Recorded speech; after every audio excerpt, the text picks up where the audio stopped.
Okay, here's a dirty truth.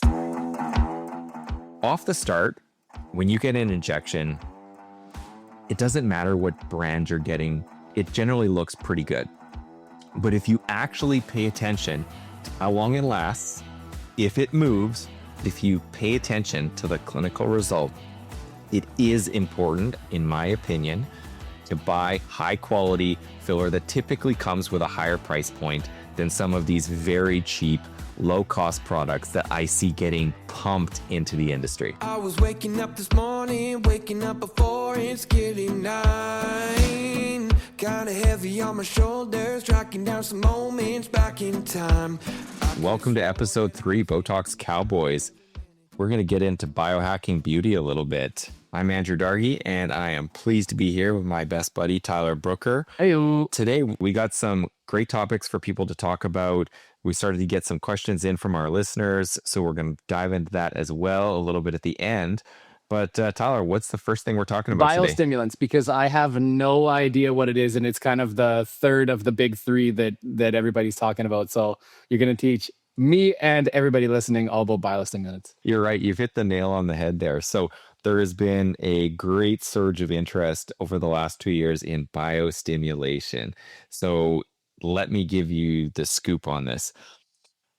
Biostimulants conceptually are medications that stimulate your own body and cells to make collagen. So in all of our skin, there's 3 main molecules: collagen, hyaluronic acid, and elastin. So we talked about last episode what fillers are. Typically, we're talking about hyaluronic acid fillers, but they don't do all that much for elastin or collagen. So that's where these medications, such as Radiesse or Sculptra, have become crazy popular. And there have been some interesting economic trends recently. We've seen this on a global scale, but there has been a little bit of a recession in the aesthetics field after a great boom during COVID. And we've seen HA filler sales drop, maybe a little bit of filler fatigue. And there has been this steady, and it's been 25% this past year, increase in demand for biostimulants. So to answer your question, Tyler, these are medications that you inject that utilize your own body's machinery to stimulate collagen production, which gives you a more youthful look and feel. Is there like a substance to it? Does it act like filler as far as increasing volume? Yeah, so great question.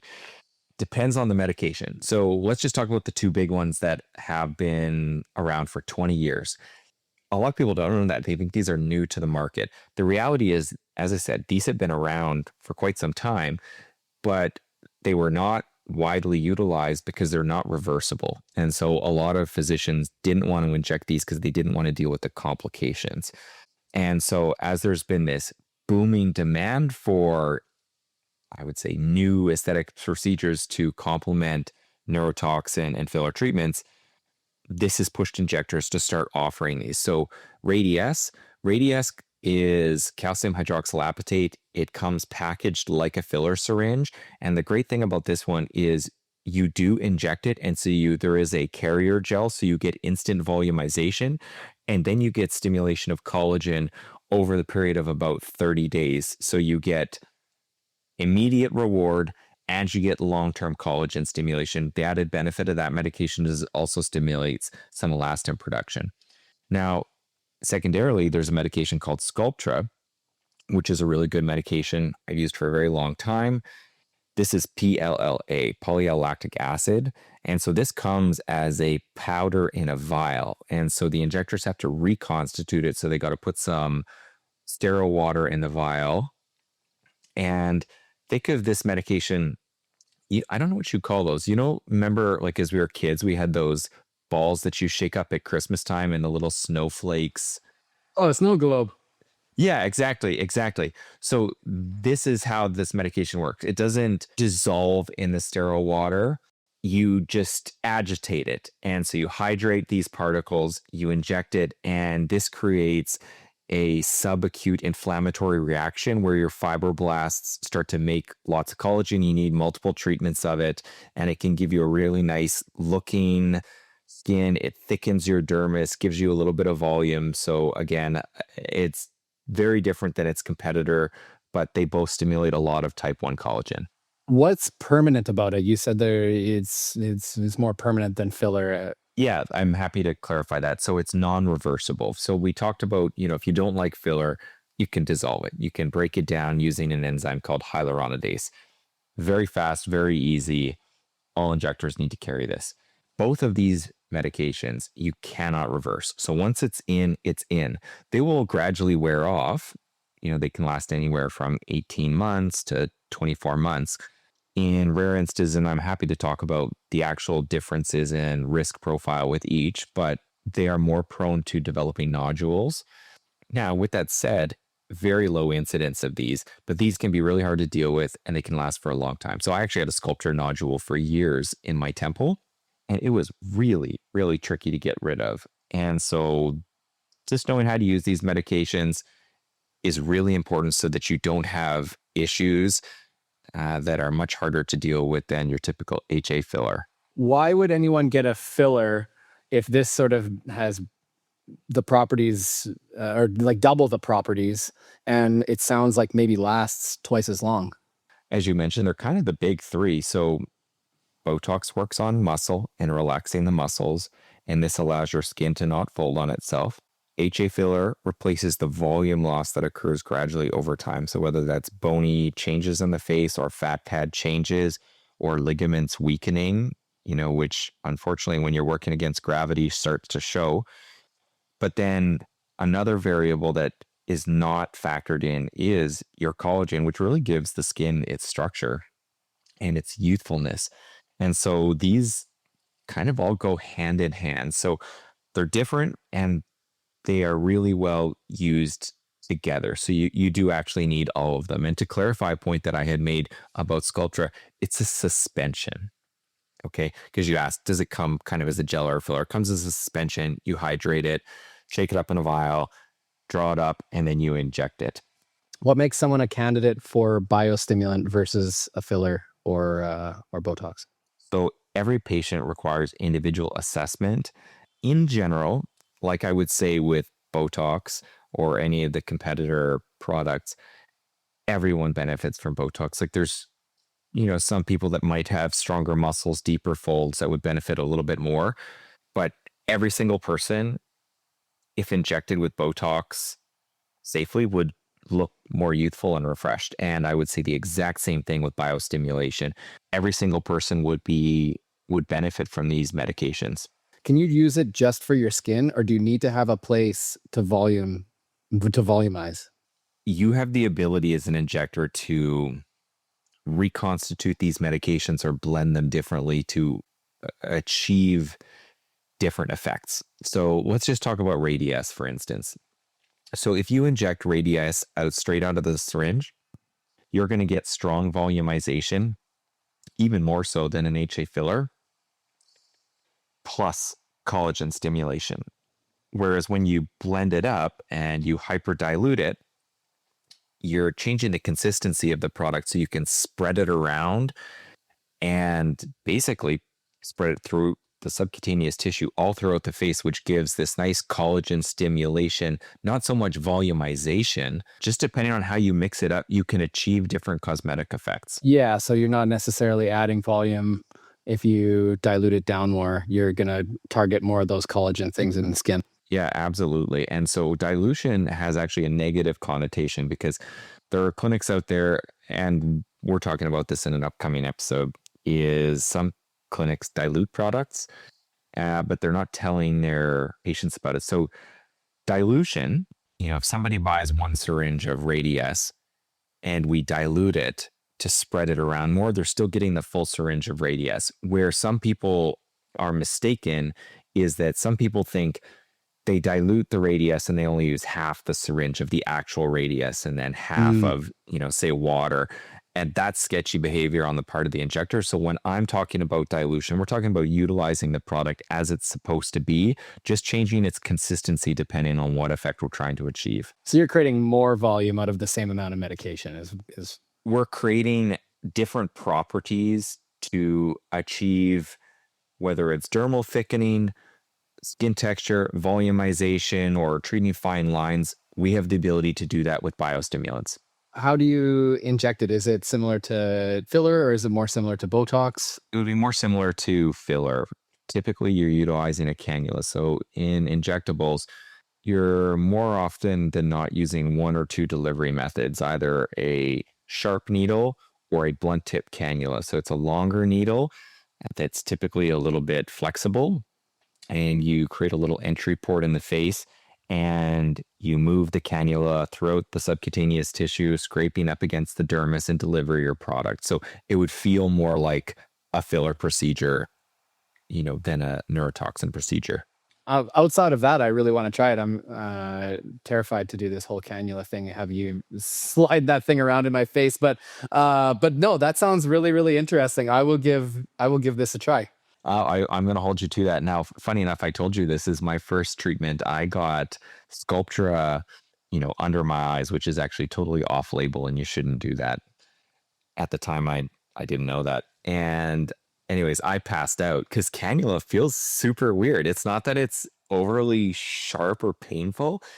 It's just so unnatural in a sense. And I get patients, I don't know, I'd probably say once a month where somebody, and it's usually first timers getting the cannula where they feel super strange and they pass out. Actually, I had my lovely assistant, first time she watched cannula, she passed out. I was doing lip filler with a cannula, and then all of a sudden there was a great big bang behind me, and she's unconscious on the floor. So, two injectors out there always have a point of contact because you never know what the hell's going to happen. But yes, cannula. Wow. It's a little bit strange, but this is actually where guys, I think, are more open to this because for some reason, even though it's a little misguided, they feel that this is a little bit more natural than filler. And so it's very popular. Guys look really good with this. You could use it pretty much anywhere. Wow. I'm terrified then. Girls have a way higher threshold for pain. I'm going to pass right out too. It is pretty funny. Guys typically get like a flop sweat and they don't do as well as the women do. Well, thank you. Thank you for the education on biostimulants. If I missed any questions, put them in the comments and we can circle back to it anytime. Let's move on to truths about aesthetics. No bull section. What do guys like and not like about these 3 procedures and their results in women? Okay, I'm going to actually turn this one around on you, and I'm going to make it even more broad. When you're looking at a girl and trying to determine sort of attractiveness, beauty, things you like, things you don't, what do you find attractive? Oh, yeah. I mean, that's pretty loaded. I think pretty is pretty. I like a smaller athletic body type.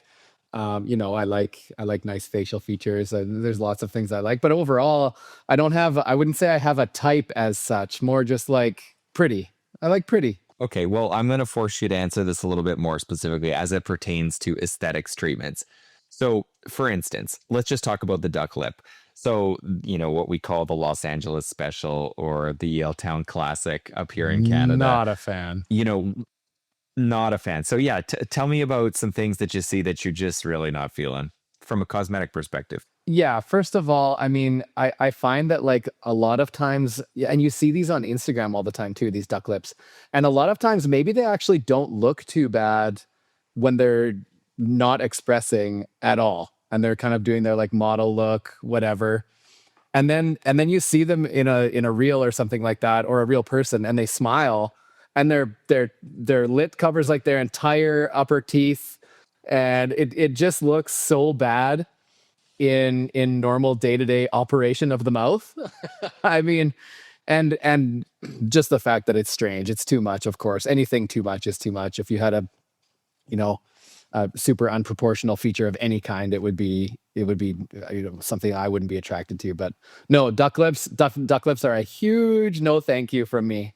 But I know a lot of women get filler, and I can detect it a little bit more now, although for the most part, they look really, really natural and really, really good. So I should say lip filler, we probably do find attractive. We just wouldn't know who exactly is doing it in a lot of cases, but anybody who's overdoing the lips, not for me. Yeah, I'm right there with you.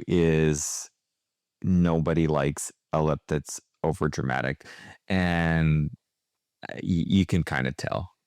So you answered that actually very eloquently, is that features that are disproportionately off, not attractive. So, beauty points of the face are sort of the smile and the eyes, and you don't want to take away from that and throw off proportions. Some girls pump their lips so much that all of a sudden their chin looks really tiny, or Oh yeah. their nose looks out of proportion. So What about the cheeks? other Like the things. the major like overfilled cheeks.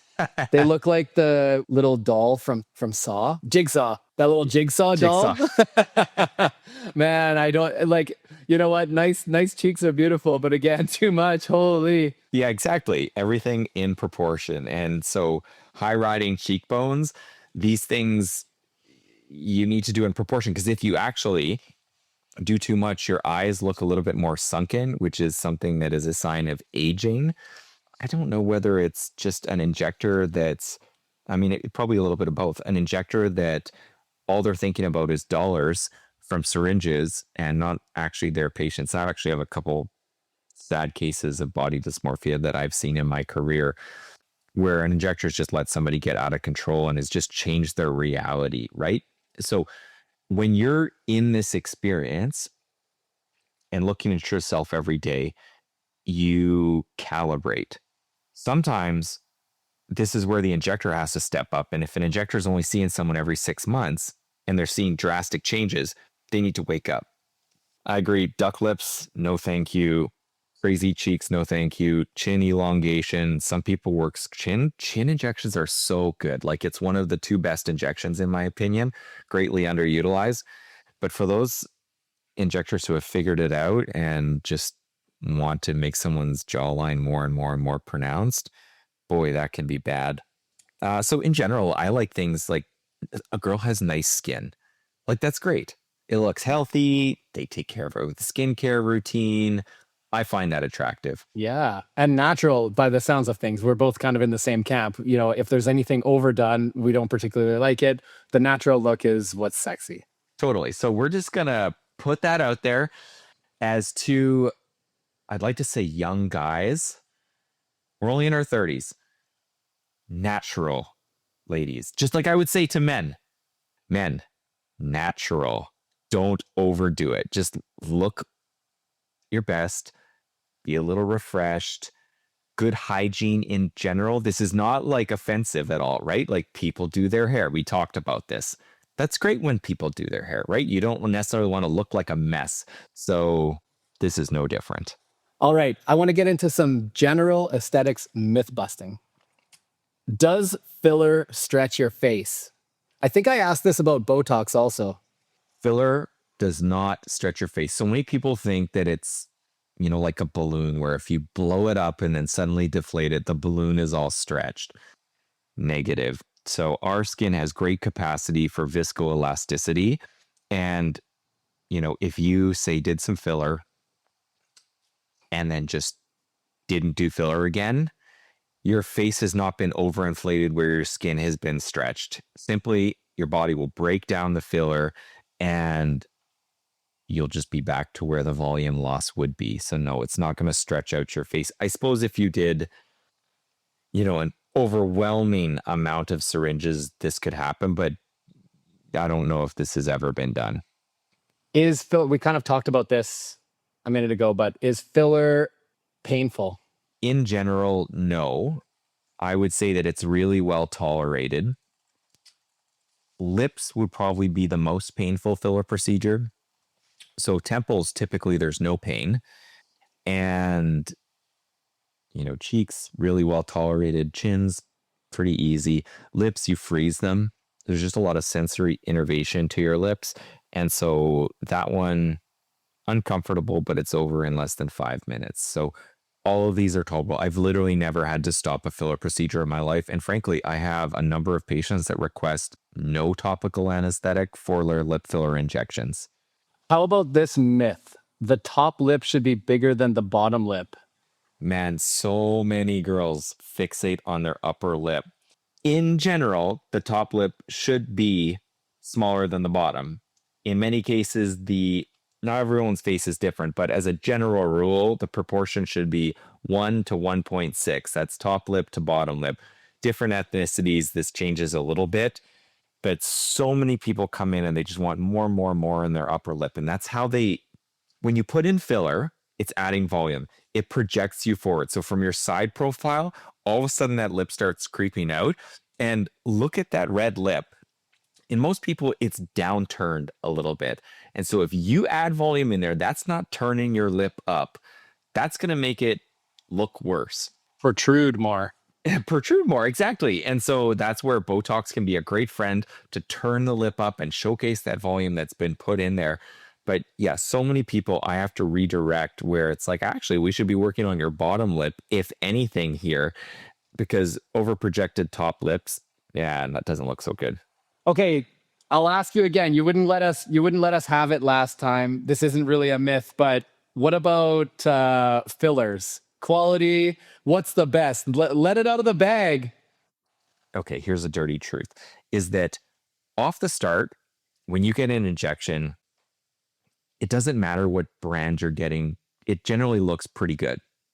But if you actually pay attention to how long it lasts, if it moves, if you pay attention to the clinical result, it is important, in my opinion, to buy high quality filler that typically comes with a higher price point than some of these very cheap, low cost products that I see getting pumped into the industry. Okay, I'll take that. I'll take that as an answer. You didn't really let it out, but you've given us enough. Maybe another episode. We're getting there. Let's move on to questions from the bunkhouse. These are questions we've got in the comments or from the listeners. This question is, why does Tyler say so much? It's because I'm not a professional speaker or a good speaker at all. And I don't really know what I'm even doing here. I have a face for radio, sure, but I have a voice for the circus, mime. I don't know. I'm sitting over here with a big board that says no ums. Yeah, and I say them anyways because I'm just a simpleton. Okay, the next one. Andrew has You're such a beauty. Andrew has a much better podcast voice. Tyler, how do you cope with that? I guess the same. Yeah, this is just what I just said. I mean, I go to sleep and I don't hear myself. So that's how. I appreciate someone submitted that. I'm just glad. I actually was going to say you do have a face for radio and you just stepped up and took that one. Okay, next question. This actually, I really appreciate. Given, in the theme of our Botox Cowboys podcast, who would be more likely to ride a bull? Okay, yeah, the answer is you, because I'm not that crazy. It's the most ridiculous thing. You say you're going to do it, but go and watch it. Like, I feel like everyone's like, oh, I could do this or I could do that. But then they like when you're like, I'm going to jump off that cliff and it doesn't look that high from below. And then you get to the top and you're like, holy, that's what riding a bull is like. You're like, oh, a bull sounds no big deal. But then you get there and you look at these things. They're huge and they're so angry. Man, no, you can do it. Your life.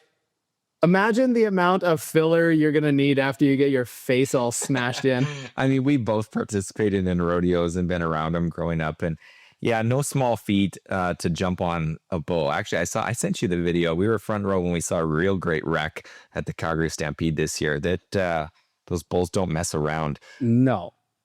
Props to the guys that do it. Those are the toughest guys around.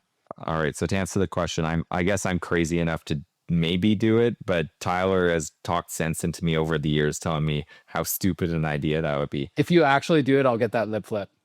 Okay, how about this next one? No. You got to do better than the lip flip. Which of you two needs more Botox? Well, it's hard to tell. I will answer this because you're already done. No. Because I know our doses. With both virgin faces, Tyler was more wrinkly. Thus, he needed a higher dose. Now, I will say this. Tyler has been very regular with his treatments, and his dose is now less than my dose. Ooh. So, yeah. So it's changed over the years. Initially, you were more ugly than me, and now I'm a little more ugly than you. I have the natural beauty. It's so hard for you to achieve. The next one, the last one, can you do an episode on skincare? Yeah, that's probably a good idea. Do you know anything about skincare? I might know a thing or two. So in general, we know the skin is the barrier to the face, and I believe every person on this earth should have a good skincare routine. I don't care if it's super basic where you're just talking, some sunscreen, a daily moisturizer, a vitamin C. You can get into there's so many other products. We can get into all the different ones, but certainly we're going to touch on skincare as we go along. Tyler, do you use any skincare? I like wash and moisturize. I don't really do anything particularly special. I mean, you do have like pretty good skin, so some people need a little bit more than others, but I should really get you teed up there. Yeah, okay, we can talk about it. Maybe in that episode then. Boom. All right, that's it for episode 3. Thank you for listening. I hope you guys are enjoying this. Click subscribe if you are. Follow Andrew's Instagram at The Aesthetics Coach, and check us out at botoxcowboys.com.